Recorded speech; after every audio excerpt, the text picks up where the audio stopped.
আজকে শরীরটা অনেক খারাপ, মানে অনেক খারাপ। তাই আর বাসায় নাস্তা বানানোর মতো এনার্জি ছিল না। তো জ্যানের যেহেতু কোচিং ক্লাস ছিল আজকে, ওর কোচিং ক্লাসের পাশেই হচ্ছে ফালুংজি রেস্টুরেন্ট। তো ওদেরকে বলেছিলাম আসার সময় ওখান থেকে কিছু নাস্তা পেলে নিয়ে আসার জন্য। তারপর জ্যানকে আনার সময় ওর বাবা গিয়ে এই পাটিসাপটাটা নিয়ে আসছে। এটা হচ্ছে বিন্নি চালের, কালো বিন্নি চালের পাটিসাপটা। এটা ফালুংজিতে ডেজার্ট হিসেবে ওরা সার্ভ করে থাকে। ওদের আরও বেশ কিছু আইটেম থাকে অবশ্য ডেজার্টের জন্য।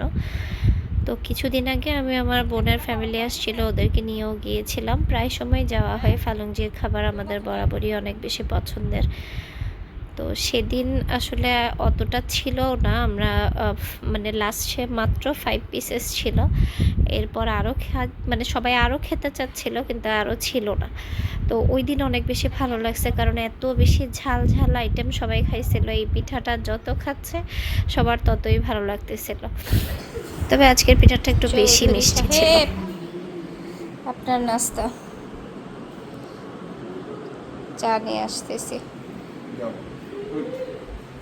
চৌধুরী একেবারে যেভাবে অর্ডার দিচ্ছিল যে যাও নিয়ে আসো, তো আমি চলে গেলাম চা বানানোর জন্য। আমি যদিও অতটা চা পছন্দ করি না, কারণ এত জীবনে চা বানাইছি, আমার চা খেতেই ইচ্ছে করে না। তবে আমি অনেক বেশি কফি পছন্দ করি।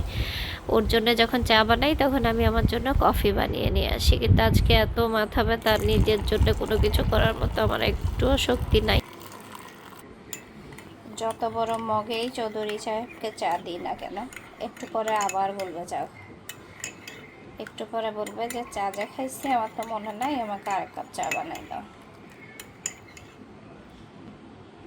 সবচেয়ে মজার ব্যাপার হলো এত বড় মগে চা বানাতে বানাতে আমার বাসায় কোনো গেস্ট আসলে আমি যদি ওদেরকে চা দিই সবাই ভয় পেয়ে যায়, কারণ আমি অল্প চা দিতে পারি না।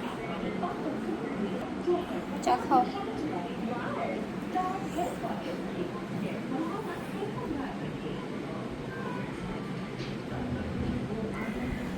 চৌধুরীদের কত সুখ, হিংসে হয় হিংসে।